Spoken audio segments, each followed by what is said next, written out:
और बच्चे को भी गंभीरता रखनी। और लड़का मुस्कुरा रहा है, क्यों? लड़का मुस्कुरा कर उस बुजुर्ग का अपमान कर रहा है। तो कहता हूं लड़का का आदर देवा चाहिए, बोलो ना भाई। अच्छा, अब तुम कह रहे हो तुम बूढ़ हो चुकी। हाँ, तो बिल्कुल सही बात कह रहे हो, ठीक कह रहे हो। सुनी मुनी वचन लखन मुस्काने और बोले परस धर ही। तुम हमारा अपमान करो, तुम्हें आदर दें। या है कहो कि हमने रे कहा है, उसको भी तुमने कहा कि साहिब परशुराम जी ये कहे कि ये संबोधन है, ठीक है ना, ये संबोधन है। और संबोधन करने के लिए हाँ ये जरूर कह सकते हैं कि तिरस्कार वाचक संबोधन है। इससे तिरस्कार है क्योंकि हम क्रोध में हैं, और उसके बाद तुम हमारा अपमान करोगे तो हम तुम्हारी पूजा थोड़ी करेंगे, क्यों भाई? तो अगर हमने रे कहा है तो कोई अनुचित और कोनो हो तो सकत कुछ ज्यादा हो जाए, क्योंकि हमने आशीर्वाद दे दिया है, इसलिए थोड़ा सा रे तक सीमित है ना। आइए, क्योंकि हास्य परिहास था, अब थोड़ी सी बात यात्रा की। ये तो महात्मा जी बहुत लोग आजकल सोच रहे हैं, लेकिन बेचारे कर कुछ नहीं पाते। तुम चिंता न करो, हम सब कर लेंगे। हमारे लिए कोई ऐसा नहीं कि हम न कर पा रहे। आइए, चलिए, बहुत अच्छा लगा।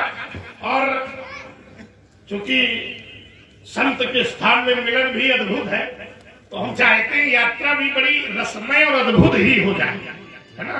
तो चूंकि लोगों को याद रहे कि एक बात बड़ी महीन फिर से है, देखना।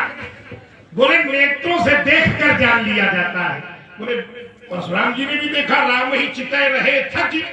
अब इस पर मैं एक और संशोधन कर रहा हूं, और मेरा हृदय कहता है कि मेरे ये वाक्य बाहर से भले अच्छे न लगे लक्ष्मण का, मैं अंदर से अच्छे लगे। क्यों? दृश्य को देखने के प्रकार कैसे बदलते हैं। तो आइए व्यास जी, आप बैठे हैं, यात्रा अगर बैठे हैं तो थोड़ा कैसे तो दृश्य को देखने के प्रकार कैसे बदलते हैं। तो बोले की रही अरे भावना जैसी, बिल्कुल स्पष्ट हो गया। प्रभु मूर्ति देखी तीनों। अच्छा, जिसकी भावना दृश्य पर जैसी होगी, महाराज उसको दृश्य वैसा ही दिखाई देगा। ठीक। अब इस धनुष के टुकड़ों को देखकर मेरी भावना का खेल भी श्रद्धा से जुड़ा है। देखो, दोनों का खेल एक जुड़ रहा है, भावना भी श्रद्धा से ही जुड़ी है। श्रद्धा जैसी होगी भावना, इनका एक जो मौलिक तर्क आया है हमारे प्रति, उसको मैं बड़ी ईमानदारी से हल करना चाहता हूं। इन्होंने कहा कि पंडित जी ऐसा नहीं है कि हर जगह श्रद्धा पर चोट हो तो क्रोध ही आवे। हर जगह नहीं है, माने जो नियम का पालन न करे उसे कहते हैं अपवाद। और उसका प्रत्युत्तर क्या दिया? बोले आपने भी तो धनुष तोड़ने वाले की श्रद्धा पर चोट की है। आओ जरा इसको देखते हैं, बड़ी महीन धारा से देखेंगे, क्योंकि तर्क की धारा बड़ी महीन होती है। बोले धनुष तोड़ने वाले के गुरु ने आज्ञा दी थी। एक नई बात निकल कर आई जो भी मेरे संज्ञान में नहीं था। चलो, सत्संग की धारा से कम कुछ तो मिला। हम परेशान थे कि धनुष किसने तोड़ा है, तो चलो उस यात्रा हमारी जो चल रही है वो सही दिशा में चल रही है। धीमे धीमे, अब पहले तो जनक कुछ बोले नहीं रहे थे। इसके भैया ने कहा हुई है त्रिलोकदास, जहां हमने घोषणा की मारी नहीं है सब, तो श्रीमान जी बोले वो है महामानव। अब थोड़ी देर बाद आ गया कि गुरु जी ने आ कहा। चलो, निष्कर्ष माने यात्रा की दिशा ठीक चल रही है। ऐसे बनी रही तो निश्चित रूप से यात्रा हम सफलतम स्थिति में पहुंचेंगे। लेकिन तर्क जहां था लक्ष्मण का, ध्यान देना, इसने कहा था कि पंडित जी आपने भी तो धनुष तोड़ने वाले की श्रद्धा पर चोट पहुंचाई है। सोनू सिंह चौहान तिलौची, आपको तो राम लक्ष्मण ऐसे हो जाए तिलौची सोनू सिंह चौहान का पाठ है क्या कही रहे राम लक्ष्मण हल्के होने चाहिए नहीं बहुत अच्छे ऐसे होते ऐसे होते। अगर अगर हल्के हैं तो ये हल्के वाले तो हैं। हमारे यहाँ छोटे को हल्का कहा जाता है। क्यों भाई? हमारे यहाँ हल्का, बोले ये हल्का वाला लड़का है। ये हल्के भी है और अच्छे भी है, अच्छे भी है। अब अच्छे हैं जिनकी जैसी भावना है उन्होंने इनको अच्छा भी देखा है, और जिनकी भावना गड़बड़ है उन्होंने इनको गड़बड़ भी ढाल कर खेला है। तो ईमानदारी से उत्तर करना लक्ष्मण। वास्तव में हमने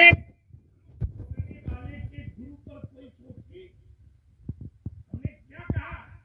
जिसने धनुष तोड़ा है उसका गुरु भी हमारे शत्रु। हमने धनुष तोड़ने वाले के गुरु जी पर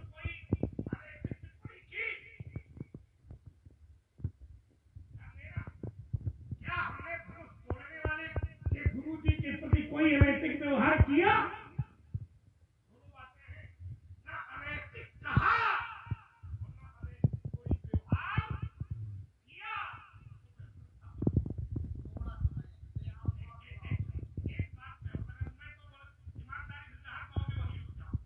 एक यात्रा जिस दिशा की ओर चल रही है उसमें भी थोड़ा सा आगे की गति मिले, इसलिए मैं एक बात और लगाऊंगा व्यास जी, मैंने धनुष तोड़ने वाले के गुरु पर कोई टिप्पणी नहीं की। मैंने तो कहा है कि सुनो राम जे ही शिव धनु,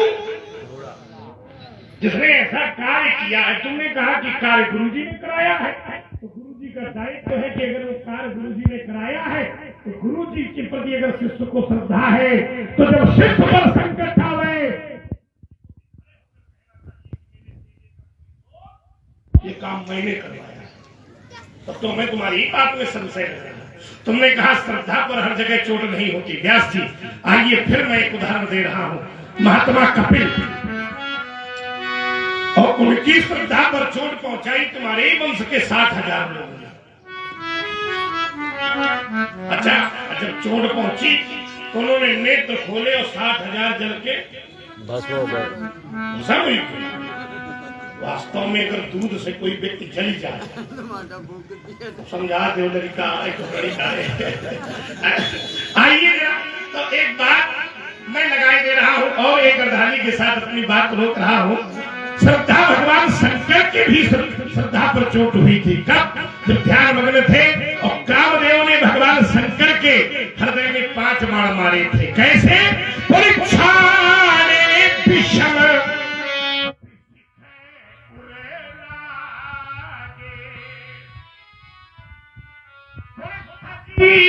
समाधि ये शंभु तब ने तो खोल कर देखा तो क्या देखा?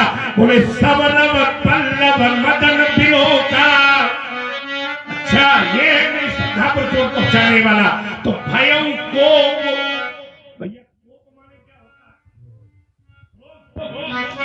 अब श्रद्धा खंडित करने वाले को देखा, उस दृश्य को देखा तो क्या आया?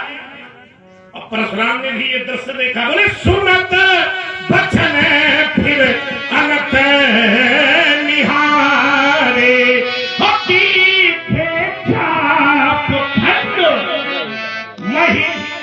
वहां भी क्रोध अतिरिशी, यहाँ भी क्रोध। श्रद्धा पर चोट होती है फिर मैं कहता हूँ अपना पक्ष बना करके कि बेटे राजकुमार लक्ष्मण छोटे कुमार श्रद्धा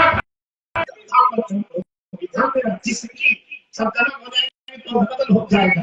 जिसकी श्रद्धा पर चोट होगी उसके जीवन पर क्रोध का जन्म होगा। एक शब्द आपने नया जोड़ दिया यार। आप कहते हो जिसकी श्रद्धा पर, पहले शब्द आया कि जब जब श्रद्धा पर आघात होता है, चोट की जाती है, क्रोध होता ही है। मैंने उदाहरण दिया कि धनुष तोड़ने वाले ने अपनी गुरु की आज्ञा से धनुष का खंडन किया, तो गुरु के प्रति धनुष तोड़ने वाले की श्रद्धा, ठीक है ना? और धनुष तोड़ने वाले को आप शत्रु कह रहे हैं। शत्रु क्यों कह रहे हैं? अगर धनुष न तोड़ा जाता तो क्या शत्रु कहते? तो श्रद्धा को आघात है कि नहीं? भाई गुरु अगर आपके अंदर देते तो धनुष में तोड़ा जाता, और धनुष पालन किया गया तो उसके प्रति आपके विरोध के भाव शत्रुओं के वहां तो आपका श्रद्धा का आधार है कि नहीं? तो इसलिए भाई आप इनके कहने पर कोई कार्य करें और ये सर्वमान्य है और ये जब कार्य करते हैं तो हम विरोध करने लगे तुमने ऐसा कार्य क्यों किया, तो ऐसा कार्य क्यों किया ये कहना ही इनकी श्रद्धा प्रस्तुत है कि नहीं, ये समझिए। और वही हम कहते हैं और ब्रह्मवादी कहते हैं ब्राह्मण्य संगम करो दिया, जो अपने कर्मों को महापुरुषों की सहमत से करते हैं या समर्पित करते हैं, कोई विभाव नहीं है। आसक्त नहीं तो संगम तक आसक्ति को छोड़ सकते तो परिणाम नहीं। कैसे? जैसे पद्म पत्रम जैसे कमल का पत्ता जल में रहते हुए भी वो उसमें लिप्त नहीं होता है, ठीक उसी प्रकार से धनुष तोड़ने वाले ने धनुष का खंडन किया गुरु की आज्ञा से या महापुरुष की अनुमति से, लेकिन वो ऐसा कार्य करते हुए भी दोषी नहीं है। अब आपने नाम किया कि भगवान शंकर की श्रद्धा पर चोट किया, किसी ने काम करोगे, हमको काम दे सती का चरित्र सुन के बिल्कुल इच्छा है। चलो आ गया विषय तो थोड़ी महीन बात है। जब कामदेव ने बाण छोड़ा तो कहा छोड़ा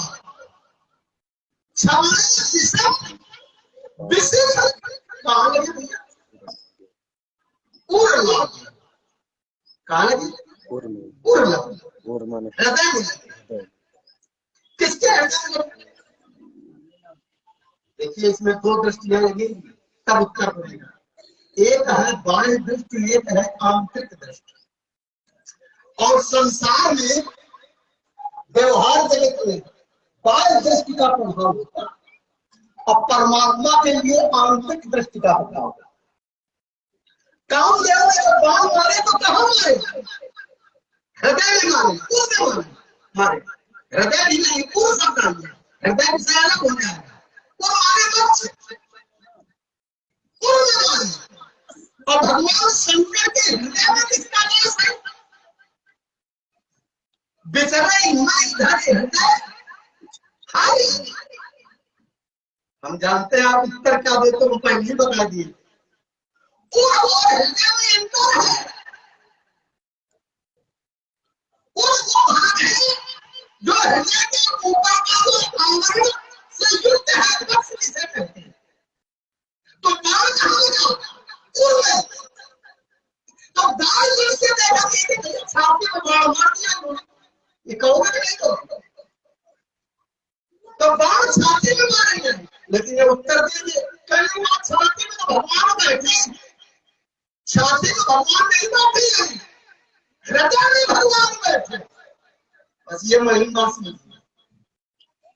लेकिन क्रोध किसने किया?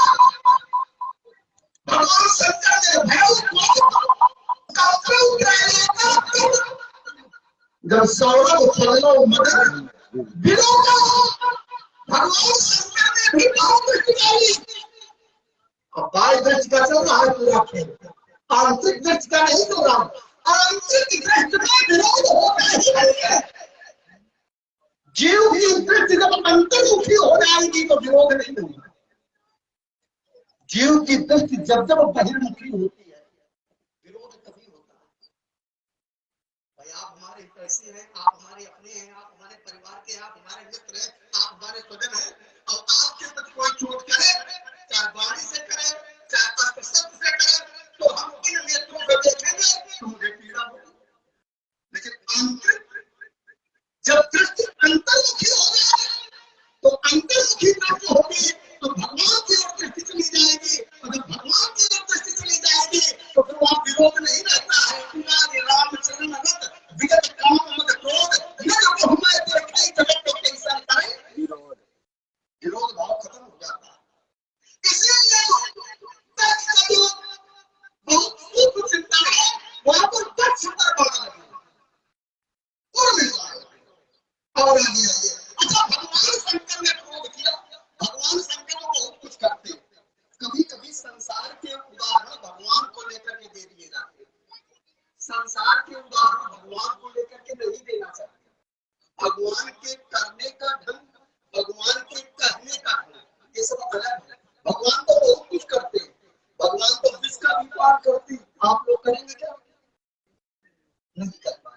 भगवान तो शेष की सैया पर नहीं सोते, जो वैसे सैन हरि करही तो दुर्जन जिनका न भरही भारत सात सर्वरस खाई तिनका हमंत कहत हो। तो भगवान शंकर की तुलना क्या परशुराम जी करेंगे क्या कि भैया भगवान शंकर ने क्रोध किया तो हम नहीं करेंगे, करना चाहिए क्या? संसार के नियम संसार पर लगते, भगवान के नियम भगवान पर।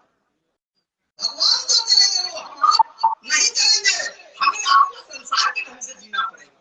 इसलिए महात्मा आपका जो क्रोध है, आपका जो विरोध है, नहीं करना चाहिए। अब आप बार-बार फिर वही कहते हैं कि गुरु बनने के गुरु को कुछ कहा, गुरु को नहीं कहा। गुरु जी ने जो आज्ञा दी, आज्ञा के द्वारा जो कार्य हुआ उसी के कारण तो आपका विरोध है, यही करना पड़ता। ये आपको नहीं करना चाहिए। कुछ कहना हो तो मैं दूसरा एक बड़ा अच्छा बना है।